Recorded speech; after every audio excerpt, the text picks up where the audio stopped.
안녕하세요. 율로와 제주의 윤연아입니다.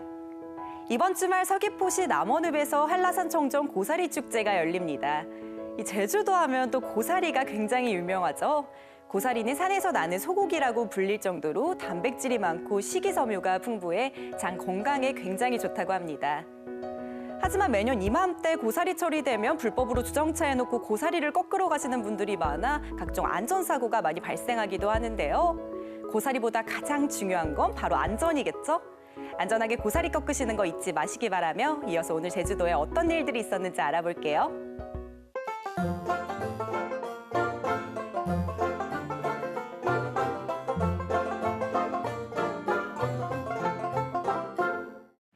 제주국제공항 남북활주로 끝 부분입니다. 제주국제공항에 안매장된 4.3 유해를 찾기 위해 특수 장비를 실은 차량이 활주로 인근을 이동하며 조사를 벌입니다. 전자기파를 이용해 지하 매장물을 조사하는 GPR 탐사입니다. 주변 암석과 유골과의 정기적 차이를 이용해 지하 매장물을 확인하는 조사로 유해가 확인되면 다른 파장이 확인됩니다. 유해 매장 추정 지점 5곳과 남북활주로 북쪽 끝부분에서 탐사가 이뤄집니다. 이렇게 위에서 장비를 가지고 쭉 이동을 하다 보면은 이렇게 밑에 있는 그 매질에 따라서 이런 신호들이 얻어지게 되는데 이런 신호를 가지고 지하에 어떤 것이 묻혀 있는지 그걸 분석하는 방법이 되겠습니다. 조사 결과는 앞으로 2주 후에 확인될 것으로 보이며 GPR 탐사에 의미 있는 조사 결과가 나오면 다음 달 안매장 흔적을 확인하는 시굴 조사를 거쳐 오는 8월쯤 본격적인 발굴 작업이 진행됩니다. 이런 노력에도 유해 발굴을 낙관하기는 어려운 상황입니다. 주 활주로인 동서활주로 인접 지역은 사실상 발굴이 어렵고 다른 지점도 복토가 많이 이뤄졌기 때문입니다. 제주 4.3 평화재단은 도내 4곳 유해 매장 추정지에 대한 발굴도 다음 달부터 진행할 계획입니다.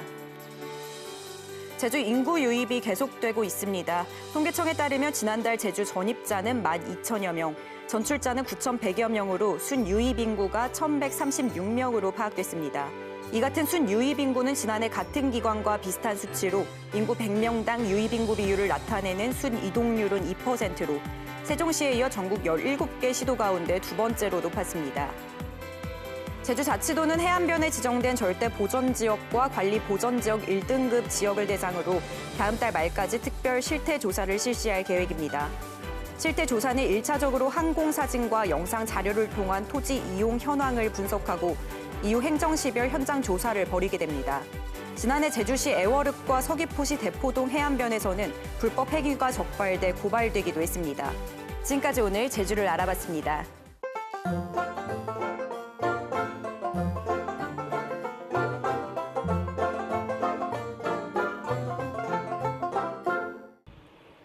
여러분 안녕하세요. 저는 지금 제주 도림미술관 앞에 도착을 했습니다. 제가 나우제주 플러스 홈페이지에서 이 도림미술관에서 4.3에 관련된 포스트 트라우마 전시회를 한다고 해서 이렇게 와봤는데요. 안에 내부가 어떤지 제가 한번 전시를 보고 구경해드릴게요. 저랑 같이 가보실까요? 도림미술관에 도착을 했습니다. 도림미술관 입구인데 이 포스트 트라우마 전시회 포스터가 붙어 있네요. 근데 여기 지금 날씨도 너무 좋고 경관이 너무 예뻐요. 여기서 산책하시면서 여유를 즐기셔도 좋을 것 같아요. 전시회도 보고 여유도 즐기시고 일석이조. 마당에서 엄청 웃기게 생긴 물고기를 찾았습니다. 입이 엄청 커요. 지금 전시회장 입구에 도착을 했습니다. 이 포스트 트라우마 전시는 4.3 70주년 특별전으로 제주 4.3뿐만 아니라 이 동아시아에서 벌어진 학살에 대해서 다루고 있는데요. 여기는 공간이 굉장히 넓어요. 어떤 작품들이 있는지 기대가 됩니다. 이 작품은 중국 하얼빈에서 일제시대 때 인체 실험을 했던 모습을 그린 작품입니다. 모든 것이 무너지고 있는 풍경에서 저기 멀리서 붉은색 점이 보이네요. 이 흑백의 풍경에서 유일하게 빛나는 그 붉은 점이 참 여러 가지 생각을 들게 합니다.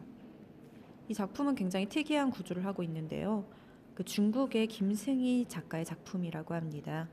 이 작품을 보는 사람은 아래에서 위로 시선을 바라보게 되죠.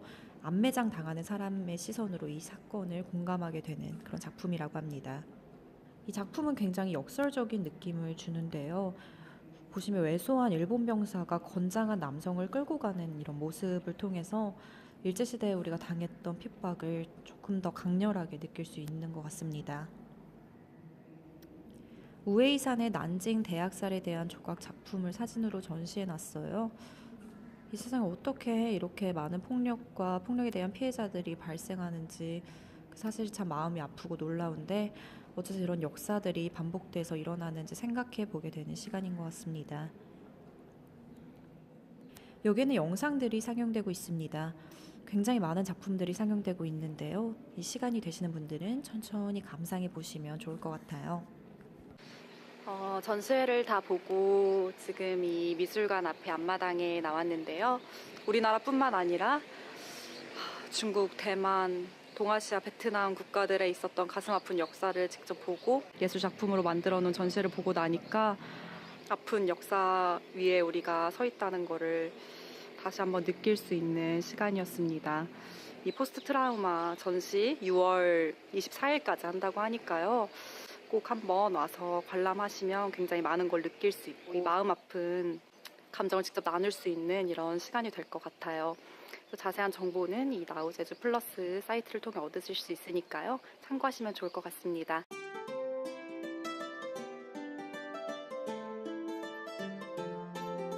제주 4.3 70주년을 맞아 제주 도립미술관에서 20세기 동아시아 제노사이드를 주제로 전시를 개최합니다. 이 전시는 동아시아에서 벌어진 전쟁과 국가폭력으로 발생한 상처와 아픔을 기억하고 평화의 메시지를 전하기 위해 기획됐습니다.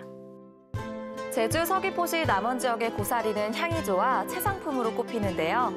서귀포 중산간에 가득 펼쳐진 고사리를 꺾고 체험하는 축제가 4월 28일, 29일에 열립니다.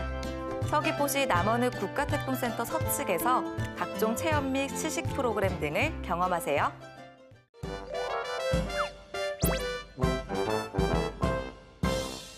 어제까지 제주 지역에 계속해서 비가 내리며 도로 노면 상태가 좋지 않았습니다. 빗길에는 차량 제동거리가 길어질 수 있기 때문에 안전사고에 주의해 주셔야 하는데요. 또한 이렇게 비가 많이 내리는 날에는 제주 산간 지역 일대로 짙은 안개 끼는 구간이 많습니다. 안개비가 내리면 차량의 가시거리가 매우 짧아질 수 있으니까요. 전조등 반드시 켜시고 서행하시며 감속 운전해 주시기 바랍니다. 좀 더 자세한 오늘과 내일의 날씨는 화면을 통해 알아볼게요. 오늘은 중국 상해 부근에 위치한 고기압의 가장자리에 들어 구름이 많겠습니다. 오늘 제주 지역 기온은 아침 최저 기온 10도에서 13도, 낮 최고 기온 17도에서 20도인 평년 기온과 비슷하거나 조금 낮은 분포 보이겠는데요. 내일 역시 중국 상해 부근에 위치한 고기압의 영향으로 구름이 많다가 오전부터 점차 맑아지겠습니다. 다음은 제주 항로를 포함한 바다 날씨입니다. 오늘은 해상 상황이 대체로 좋아 해상의 물결 높지 않게 일겠는데요. 다만 오늘 오전에 해상에는 바람이 약간 강하게 불고 일부 해상을 중심으로 짙은 안개 끼는 곳 있겠으니까요. 항해나 조업하는 선박은 주의하시기 바랍니다. 제주 항로를 오가는 제주기점 여객선 아직까지 대부분 정상 운항되고 있습니다. 다만 기상 상황과 선박 사정에 따라 일부 배편이 지연 또는 결항될 수 있으니까요. 오늘 바닷길 이용하시는 분들은 사전에 운항 정보 다시 한번 확인해 주시기 바랍니다. 다음으로 공항 날씨입니다. 현재 전국 공항에 발효된 별다른 특보는 없지만 김해, 사천, 광주, 무안공항에는 구름이 많은 상태입니다. 제주공항에 역시 발효된 특보 없습니다. 공항 풍속은 초당 2.6m로 비교적 잔잔하게 불겠고 공항 시정 상태는 10km로 좋은 편입니다. 지금까지 욜로아 제주 날씨 정보였습니다.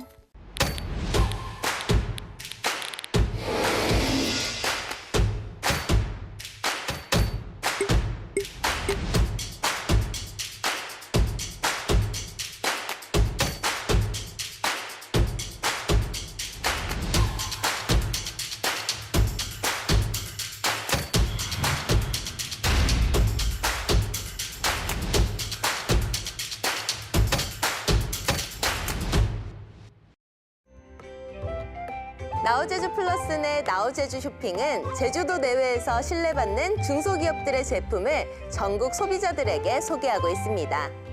나우제주 쇼핑에 오셔서 제주도에서 가장 신선하고 맛있는 먹거리와 각종 특산품을 구매하세요.